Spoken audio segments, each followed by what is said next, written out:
Bismillah, alhamdulillah, salatu wa rasulillah. I'm very happy to have you guys in this discussion session. And I would like to start our discussion about the concept of hijab. For me as a male, I don't know how it feels to wear hijab. I really would like to know how that feels. I don't know when did you start wearing hijab, but I always hear a sister telling me, I can't imagine myself taking off my hijab. I'll feel naked, stuff like that. How that feels to you guys? So I actually don't remember when I started wearing hijab. Maybe my memory's not good, but because my older sisters and my mom all wore hijab, it was just something that came naturally to me. It wasn't like a specific moment. And I used to go to Islamic school, and I was surrounded by the Muslim community.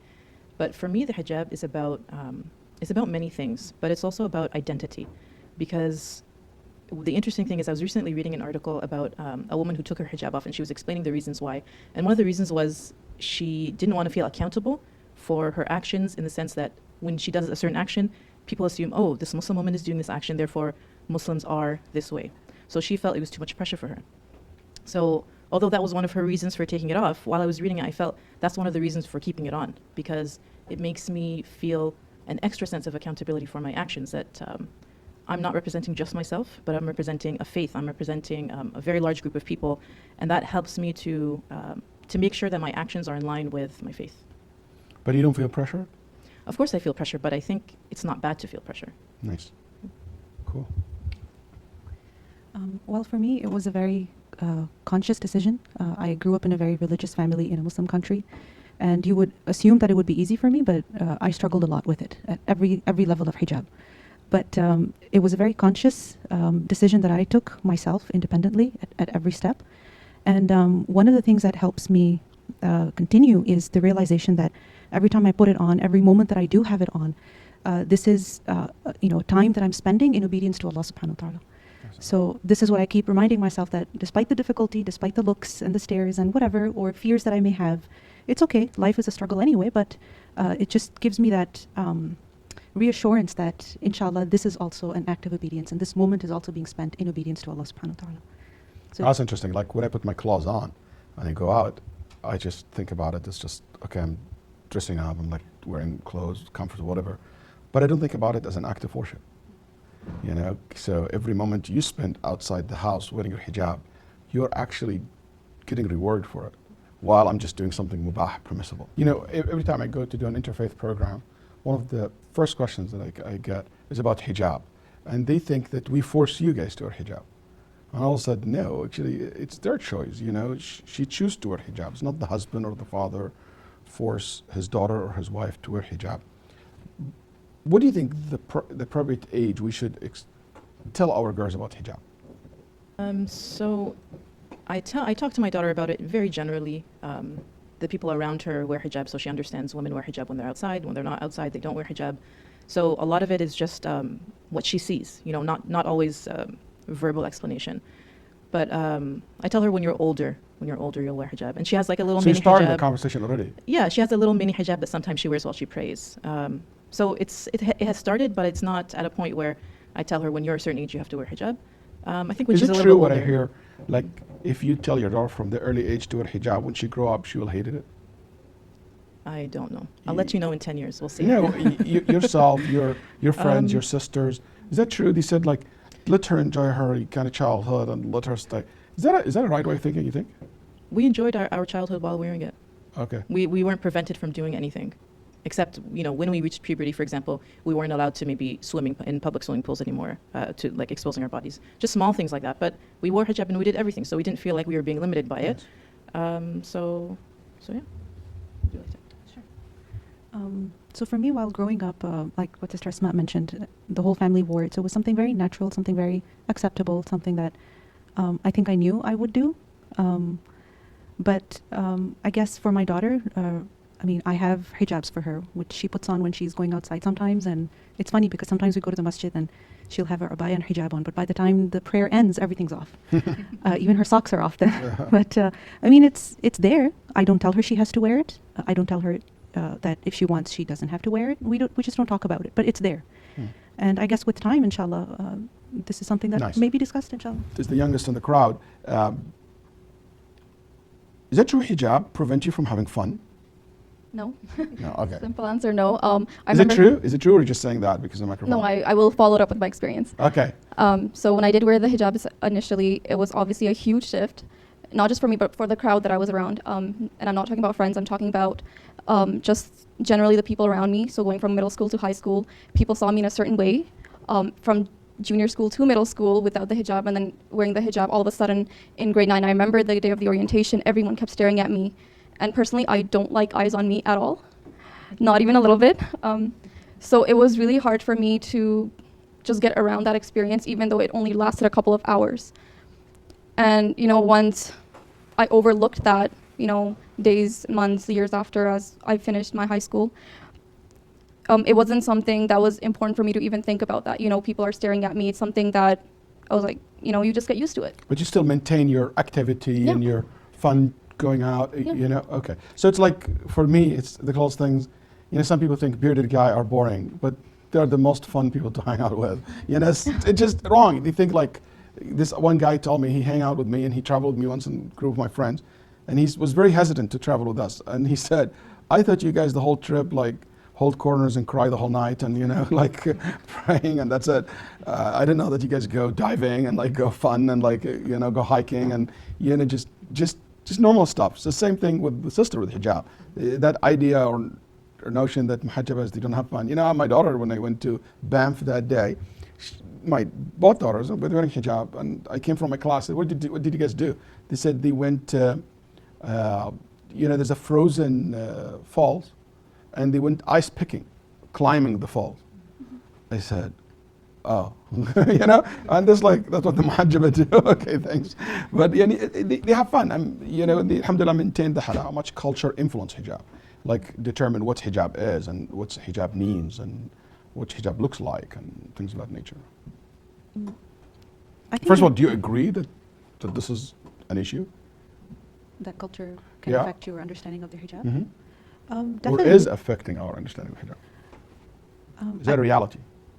I think to some extent, yes. But I also feel that if you know what the guidelines regarding hijab are, culture can influence it in a very beautiful way. Like for example, yesterday in our discussion in the class, we learned about jilbab, that jilbab is not just the abaya, for instance. And I think that's very interesting because growing up, I saw women in my family, like my grandmother, my aunts, I saw them wearing huge shawls. In Pakistan, they have a thing known as dupatta. It's like a big khimar. Yeah. But they would wear like a much bigger version of a khimar or a dupatta on their traditional dress. And that's how they would go outside. They would even cover their face with it. And, I feel like living at that time in that climate, in that weather, an abaya would really not be appropriate, So if you know what the Islamic guidelines are, then you see what is culturally more acceptable, more easy, given the place that you're living in, the weather that you're in. It just makes it easy. Okay. So how about if someone say, you know what, my hijab, I live in Toronto, it's a very cold place, and I will be wearing long coats, and I will be wearing underneath of that, skirt or whatever, and just to cover my. So it's a completely different style. It's a coat. It's just not a abaya, not a jilbab in a traditional way that you see in Egypt or Saudi Arabia or Pakistan. But do you think our community open to accept something like that? I don't think our community is open to accepting something like that. At least not all of them. Yes, Some, the traditional, definitely. the conservative, maybe part of it. Yeah. Okay. But And do you think it is because they think there's that's the influence of culture or misunderstanding the religion? I think it's misunderstanding the religion. Okay. I think that if people were more aware of what the guidelines are regarding hijab, they would be much more accommodating, and I think women would also take their hijab more seriously. We think that it's only the abaya or only a long dress, and then it doesn't matter how tight it may be or how revealing it may be. We think it's just an abaya or a dress. And it's not necessary that a dress or an abaya meets the conditions of proper hijab, right? Mm-hmm. So, and at the same time, if there's a woman wearing a jacket, for instance, a long jacket, it's snowing outside, and she's not wearing an abaya, and her abaya is not getting drenched in slush, we might look down on her if she's not wearing an abaya. Yep. And I feel like it would make life much more easy for women if women knew the guidelines of hijab. For instance, personally, growing up, I loved horse riding. I still do. And I remember the last time that I went horse riding, the reason why I stopped was because I started wearing the abaya. And in my rigid understanding, I was aware that you only wear the abaya, right? So I had an abaya which, while horse riding, the abaya, it just opened up and it started flying on the side. And the horse actually got scared, of course. Yeah. And it stood up and I almost fell. And I thought, okay, no more horse riding for me. I wish that I knew back then that it's not necessary to wear a long dress, Yeah. right? As long as I'm wearing something that meets the description or the criteria of hijab, it's okay. Yep. Even in men, I remember one man came to me and he said, why are you wearing like this, Sheikh? He said, why don't you wear the sunnah, wear a thobe? The thobe, the long white dress. And he said, is that sunnah? And he thought that this is sunnah. He said, the Nabi never dressed anything like that. Then he told me what the Prophet ﷺ used to wear. I said, oh, he used to wear the same clothes Abu Jahl used to wear. He said, what? I said, exactly. They used to wear the same clothes. Abu Jahl and Abu Lahab and Abu Talib and Hamza and Umar and everybody wear the same clothes. It's just a cultural influence. Yeah. And I think sometimes it's hard for you to get yourself out of this. For example, would you accept a sister wearing a baseball hat in a masjid? She covered, but she liked to put a baseball hat. What's wrong with that? I have people have sensitivity. Oh, can she wear sunglasses? Yes, she can wear sunglasses. It's just because he came from a culture not used to that. You know what I'm saying? She maybe wear hoodies, and she covered her hair in the hoodies. It doesn't need to be a khimar. How much we are willing to open ourselves, not to restrict to a certain style that influenced by culture, that will determine how open-minded we are. As long as the guidelines of Sharia exist, especially in a time and in a society, especially Muslim society, where culture and urf is not rigid as it is in some Muslim country, and I'm not saying this is bad or good, but it is not as it is in other countries where there is a urf and nobody can go against it. We don't have that here in the Muslim society civilization. We don't have that in our civilization. And I think even the Muslim world today the whole concept of urf kind of disappearing because of the globalization, because of the change of how socially we are in the world today. Very interesting, very interesting. Asma, you have something to say? Sure. So Sister Taimiyyah talked about the positive aspects of culture, but I think that culture can also potentially affect hijab negatively. So I'm speaking from just a very Western perspective, that women in the West don't give priority to modesty, they give priority to other things, fashion, their desirability, and that's even how they get ahead in the workforce. That's how they get ahead, or that's in their minds, this is how they get ahead. And unfortunately, in many cases, it is. So I feel that some Muslim women, unfortunately, have adopted this same sense, maybe without even realizing, that they end up compromising their hijab and wearing hijab in a way that is very clearly outside of the guidelines. And I think it's it's perfectly fine to dress in a way that's more culturally appropriate, but not if it's going to affect the actual guidelines or not help you keep the guidelines of what hijab is. Nice.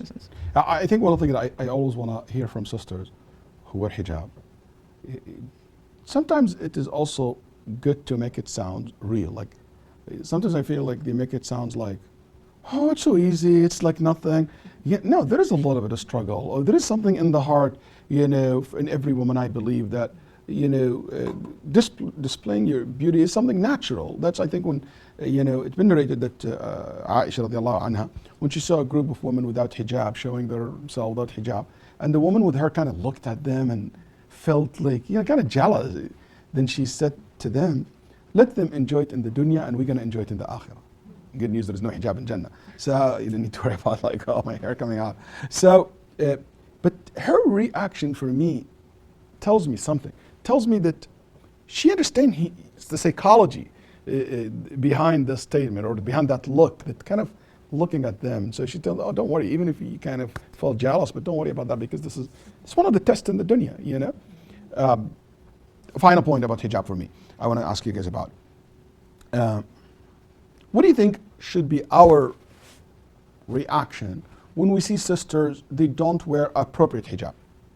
Yes, she cover her head, but maybe she wear tight pants.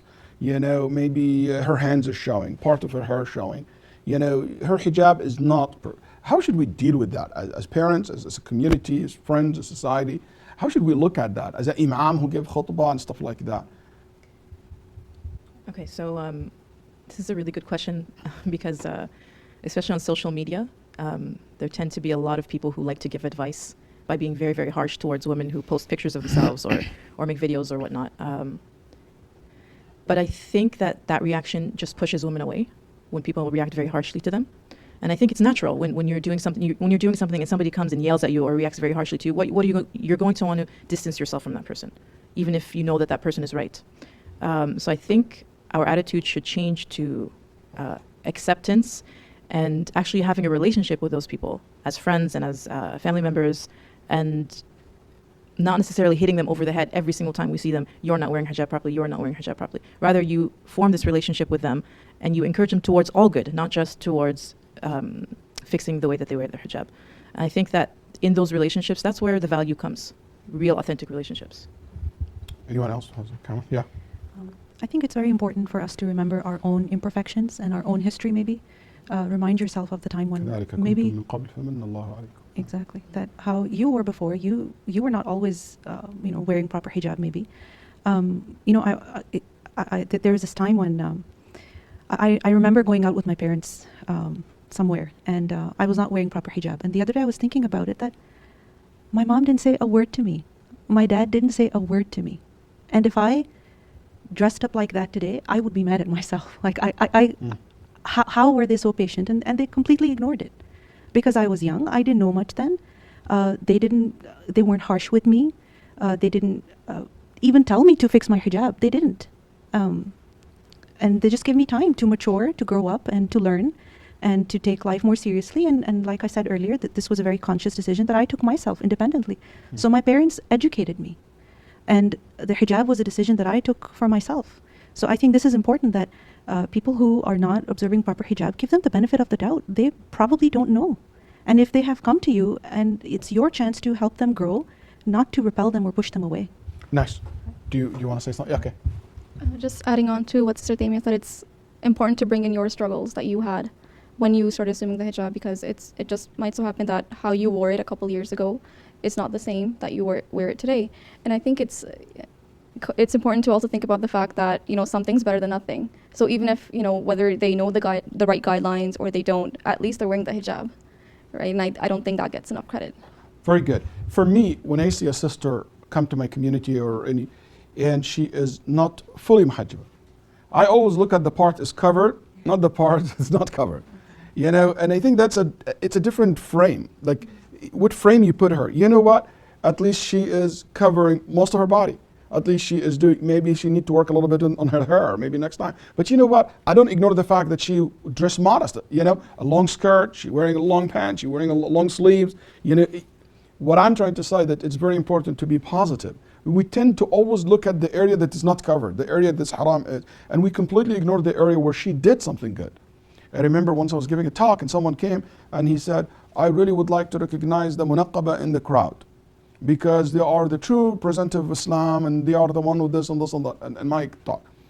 And I said, and I would like to, and in that class, all kind of like this, like all more than this. We have the munaqqaba, we have no niqab, we have no hijab. And I said, I would like to recognize all the sisters who came to the class, even if she does not wear hijab, but she's wearing modest. In this society, for you to wear like long sleeves and modest clothes, even if it is not wearing hijab, because hijab always is about the covering the head. I still appreciate that. And I still respect that. And I still want to say thank you to a certain level of modesty. If we start looking into the hijab and also the sister in this way, it completely will be a different way of dealing with the issue. And ulama rahimahumullah used to say, one of the most dangerous things that religious people can fall into it, al-ujb, arrogance, that you feel yourself better than others. Who knows, maybe that one who her hair is not covered, better than you in Allah subhanahu wa ta'ala's eyes 1,000,000 times. Who you are covered from head to toe. So al-ujb is a very dangerous disease, can come to the heart of the people. Every question ever asked about women's fiqh is answered in this online course. But if you want to challenge that, you have live Q&A sessions to ask what hasn't already been asked. Click on the button and get access to your student portal before that window closes.